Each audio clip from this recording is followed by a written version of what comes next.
जय सिया राम। दोस्तों नमस्कार। पिछले 20 दिनों से हमारे घर में प्लास्टर का काम चल रहा था, जिस कारण बस मैंने रामचरितमानस पाठ के कार्यक्रम को बीच में रोक दिया था। अब पुनः इस कार्यक्रम को आप लोगों के सम्मुख प्रस्तुत कर रहा हूँ। आशा करता हूँ कि आप लोग इसको देखेंगे और पसंद करेंगे। जय सिया राम। चले संग हिमवंतु तब पहुँचावन अति हेतु विविध भांति परितोष करी विदा कीन ब्रस केतु। तब हिमवान अत्यंत प्रेम से शिवजी को पहुँचाने के लिए साथ चले। बृहस्पति ने बहुत तरह से उन्हें संतोष कराकर विदा किया। तुरत भवन आए गिरिराई सकल शैल सर लिए बुलाई। आदर दान विनय हनुमाना सब कर विदा कीन हिमवाना। पर्वतराज हिमाचल तुरंत घर आए और उन्होंने सब पर्वतों और सरोवरों को बुलाया। हिमवान ने आदर दान विनय और बहुत सम्मान पूर्वक सबकी विदाई की। जब वहीं शंभु कैलास आए सुर सब निज निज लोक सिधाए। जगत मातु पितु शंभु भवानी ते सिंगारु न कहु बखानी। जब शिवजी कैलाश पर पहुँचे तब सब देवता अपने अपने लोकों को चले गए। तुलसीदास जी कहते हैं कि शंकर जी और माता पार्वती जी जगत के माता पिता हैं, इसलिए मैं उनके श्रृंगार का वर्णन नहीं करता। करहि विविध विधि भोग विलासा गगन समीत बसहि कैलासा। करहि विविध विधि भोग विलासा गगन समीत बसहि कैलासा। हर गिरिजा बिहार नित नयऊ यही विधि विबुध काल चली गयऊ। शिव पार्वती विविध प्रकार के भोग विलास करते हुए अपने गणों सहित कैलाश पर रहने लगे। वे नित्य नए विहार करते थे। इस प्रकार बहुत समय बीत गया। तब जन्म्यु सट वदन कुमारा तारक असुर समर जेहि मारा। आगम निगम प्रसिद्ध पुराना सन्मुख जन्म सकल जग जाना। तब 6 मुख वाले पुत्र स्वामी कार्तिक का जन्म हुआ। उन्होंने बड़े होने पर युद्ध में तारकासुर नामक असुर को मारा। वेद शास्त्र और पुराणों में स्वामी कार्तिक के जन्म की कथा प्रसिद्ध है और सारा जगत उसे जानता है। जगु जानु सठ मुख जन्म कर्म प्रतापु पुरुषारथ महा। तेहे तुम्हें ब्रस केतु सुत कर चरित संक्षेप ही कहा। यह उमा शंभु विवाहु जे नर कहीं जे गावहीं। यह उमा शंभु विवाहु जे नर नारी कहीं जे गावहीं। कल्याण काज विवाह मंगल सर्वदा सुख पावहीं। सडानन अर्थात स्वामी कार्तिक के जन्म कर्म प्रताप और महान पुरुषार्थ को सारा जगत जानता है, इसलिए मैंने बृहस्पति अर्थात शिवजी के पुत्र का चरित्र संक्षेप में ही कहा है। शिव पार्वती के विवाह की इस कथा को जो स्त्री पुरुष कहेंगे और गाएंगे वे कल्याण के कार्यों और विवाह आदि मंगलों में सदा सुख पावेंगे। चरित सिंधु गिरिजा रमन बीद न पावहीं पारु। वरनई तुलसीदास की अति मति मंद गवारु। गिरजापति महादेव जी का चरित्र समुद्र के समान अपार है और उसका पार वेद भी नहीं पाते। तब अत्यंत मंद बुद्धि और गवार तुलसीदास जी उसका वर्णन कैसे कर सकता है। शंभु चरित सुनि सरस सुहावा, भरद्वाज मुनि अति सुख पावा। बहुलाल सा कथा पर बाड़ी, नैननि नीरु रोमावली ठाड़ी। शिव जी के रसीले और सुहावने चरित्र को सुनकर मुनि भरद्वाज ने बहुत ही सुख पाया। कथा सुनने की उनकी लालसा बहुत बढ़ गई। नेत्रों में जल भर आया तथा रोमावली खड़ी हो गई। प्रेम विवश मुख आव न बानी, देखि दशा से मुनि ज्ञानी। अहो धन्य त्वय जन्म मुनीषा, तुम्हें प्राण सम प्रिय गौरीसा। वे प्रेम में मुग्ध हो गए, मुख से वाणी नहीं निकलती। उनकी ये दशा देखकर ज्ञानी मुनि यज्ञवल्क्य बहुत प्रसन्न हुए और बोले, हे मुनीश, आहा, तुम्हारा जन्म धन्य है। तुमको गौरीपत शिव जी प्राणों के समान प्रिय हैं। शिव पद कमल जिन्हि रति नाही, राम हिते सपने न सोहाई। बिनु छल विश्वनाथ पद ने हूँ, राम भगत कर लक्षण ये हूँ। शिव जी के चरण कमलों में जिनकी प्रीत नहीं है, वे श्री रामचंद्र जी को स्वप्न में भी अच्छे नहीं लगते। विश्वनाथ श्री शिव जी के चरणों में निष्कपट विशुद्ध प्रेम होना, यही राम भक्त का लक्षण है। शिव सम को रघुपति व्रतधारी, बिनु अगत जी सती असी नारी। पनु करि रघुपति भगति देखाई, को शिव सम राम ही प्रिय भाई। शिव जी के समान रघुनाथ जी की भक्ति का व्रत धारण करने वाला कौन है, जिन्होंने बिना ही पाप के सती जैसी स्त्री को त्याग दिया और प्रतिज्ञा करके श्री रघुनाथ जी की भक्ति को दिखा दिया। हे भाई, श्री रामचंद्र जी को शिव जी के समान और कौन प्यारा है। प्रथम ही मैं कही शिव चरित, बूझा मरमु तुम्हार। सुचि सेवक तुम राम के, रहित समस्त विकार। मैंने पहले ही शिव जी का चरित्र कहकर तुम्हारा भेद समझ लिया। तुम श्री रामचंद्र जी के पवित्र सेवक हो और समस्त दोषों से रहित हो। मैं जाना तुम्हार गुणशीला, कहूँ सुनहूँ अब रघुपति लीला। सुन मुनि आजु समागम तोरे, कहीं न जाई जस सुख मन मोरे। मैंने तुम्हारा गुण और शील जान लिया। अब मैं श्री रघुनाथ जी की लीला कहता हूँ, सुनो। हे मुनि सुनो, आज तुम्हारे मिलने से मेरे मन में जो आनंद हुआ है वह कहा नहीं जा सकता। रामचरित अति अमित मुनीसा, कही न सकई सत कोटि हिसा। तदपि जथा श्रुत वहाऊँ बखानी, सुमिर गिरापति प्रभु धनु पानी। हे मुनीश्वर, रामचंद्र जी का चरित्र अत्यंत अपार है। 100 करोड़ शेष भी उसे नहीं कह सकते। तथापि जैसा मैंने सुना है, वैसा वाणी के स्वामी, प्रेरक और हाथ में धनुष लिए हुए प्रभु श्री रामचंद्र जी का स्मरण करके कहता हूँ। शारद दारुनारि सम स्वामी, राम सूत्रधर अंतर्यामी। जय पर कृपा करहि जनु जानी, कबि उर अजीर न चावहि वाणी। सरस्वती जी कठपुतली के समान है और अंतर्यामी स्वामी श्री रामचंद्र जी सूत पकड़कर कठपुतली को नचाने वाले हैं, सूत्रधार हैं। अपना भक्त जानकर जिस कवि पर वे कृपा करते हैं, उसके हृदय रूपी आंगन में सरस्वती जी को वे नचाया करते हैं। प्रणवं सोई कृपाल रघुनाथा, वर्णौ विशद तासु गुण गाथा। परम रम्य गिरिवर कैलासु, सदा जहाँ शिव उमा निवासु।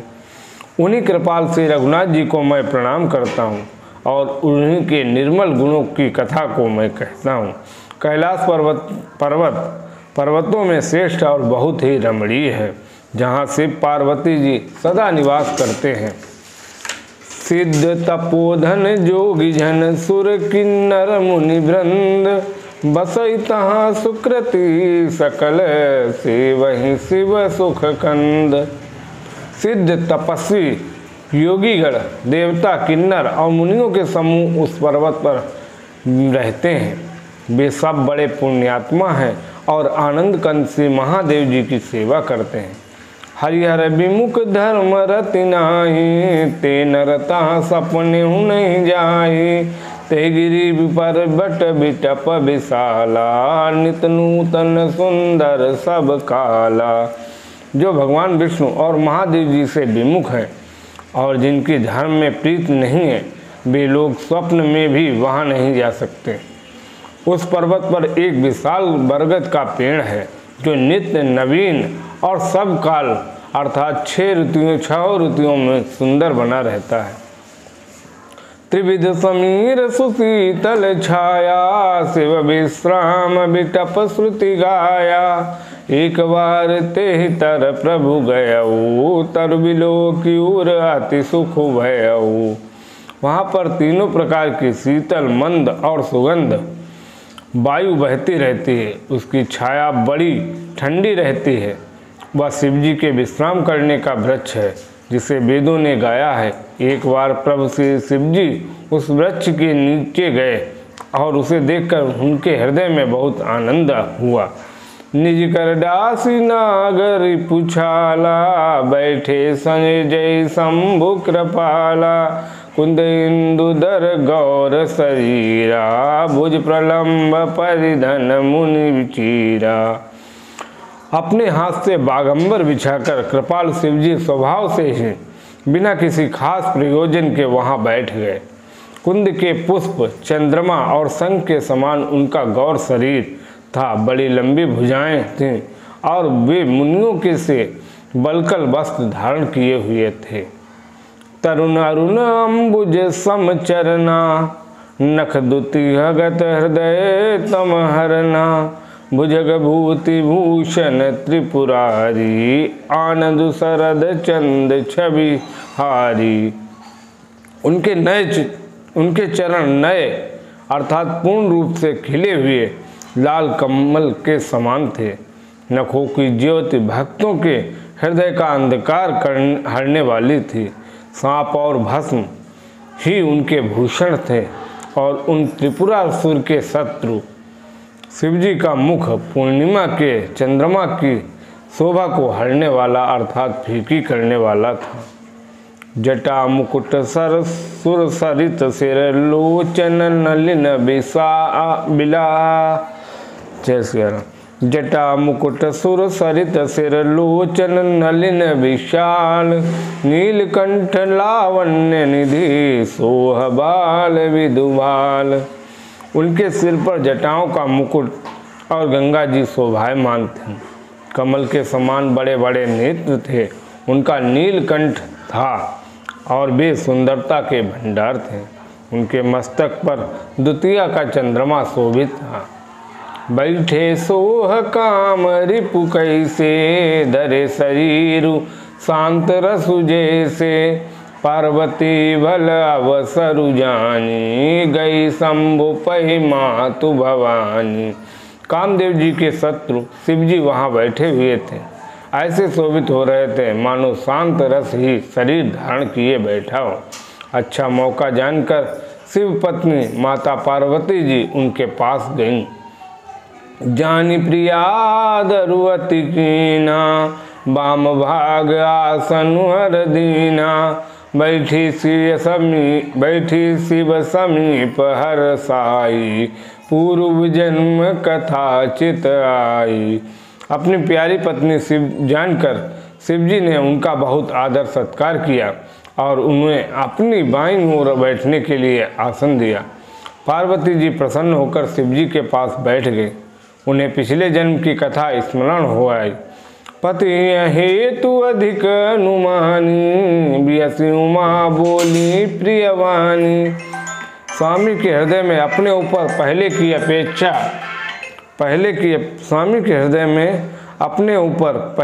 अपेक्षा अधिक प्रेम समझकर पार्वती जी हंसकर प्रिय वचन बोली। याज्ञवल्क्य जी कहते हैं कि जो कथा सब लोगों का हित करने वाली है उसे ही पार्वती जी पूछना चाहते थे।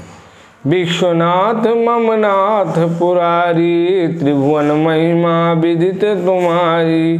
चरर अचर नाग नर देवा, सकल करहीं पद पंकज सेवा। पार्वती जी ने कहा, हे संसार के स्वामी, हे मेरे नाथ, हे त्रिपुरासुर का वध करने वाले, आपकी महिमा तीनों लोकों में विख्यात है। चर अचर नाग मनुष्य और देवता सभी आपके चरण कमलों की सेवा करते हैं। प्रभु समरथ सर्वज्ञ शिव सकल कला गुण धाम, जोग ज्ञान वैराग्य निधि प्रणत कल्प तरुनाम। हे प्रभु, आप समर्थ सर्वज्ञ और कल्याण स्वरूप हैं, सब कलाओं और गुणों के निधान हैं और योग ज्ञान तथा वैराग्य के भंडार हैं। आपका नाम शरणागतों के लिए कल्प वृक्ष के समान है। जौ मुँह पर प्रसन्न सुख राशि, जानिय सत्य मोहि निज दासी। तो प्रभु हरहु मोर अज्ञाना, कहि रघुनाथ कथा विधि नाना। हे सुख की राशि, यदि आप मुझ पर प्रसन्न हैं और सचमुच मुझे अपनी दासी या अपनी सच्ची दासी जानते हैं, तो हे प्रभु, श्री रघुनाथ जी की नाना प्रकार की कथा कहकर आप मेरा अज्ञान दूर कीजिए। जासु भवन सुर तरु तर होई, सही की दरिद्र जनित दुख सोई। शशिभूषण हृदय विचारी, हरनाथ मम मति भ्रम भारी। जिसका घर कल्प वृक्ष के नीचे हो, वह भला दरिद्रता से उत्पन्न दुख को क्यों भोग सहेगा।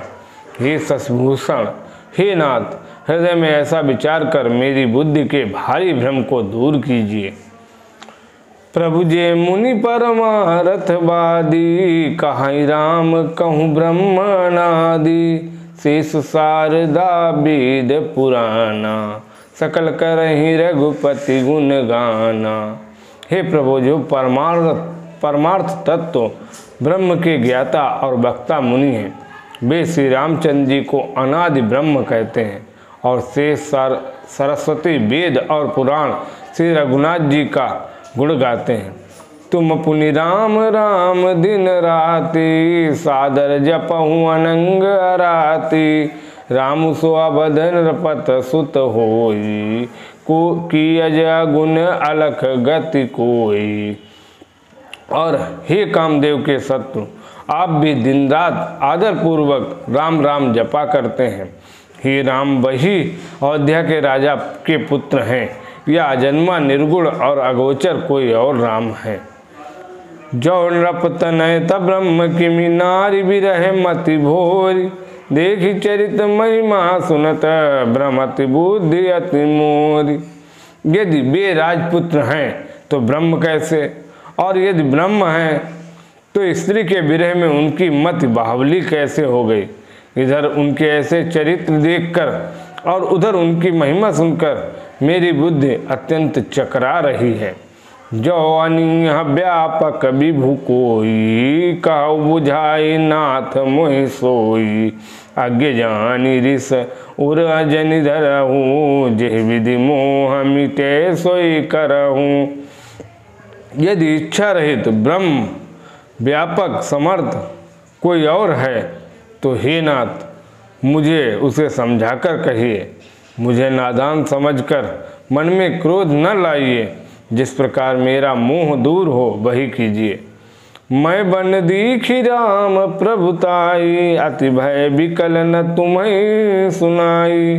तदपि मलिन मन बोधु नावा, सो फल भली भांति हम पावा। मैंने पिछले जन्म में वन में श्री रामचंद्र जी की प्रभुता देखी थी, परंतु अत्यंत भयभीत होने के कारण मैंने वह बात आपको सुनाई नहीं।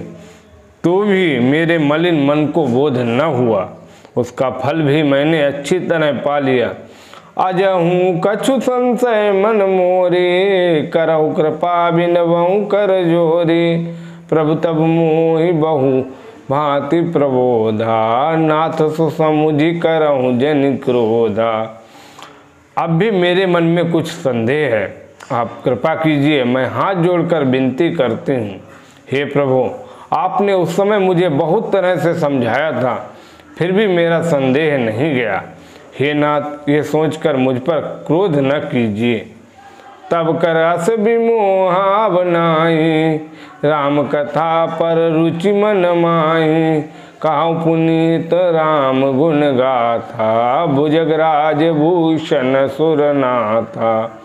मुझे अब पहले जैसा मोह नहीं है, अब तो मेरे मन में राम कथा सुनने की रुचि है। हे शेषनाग को अलंकार रूप में धारण करने वाले देवताओं के नाथ, आप श्री रामचंद्र जी के गुणों की पवित्र कथा कहिए। बंदौ पद धर धरिने सिरु, विनय करऊं कर जोरी।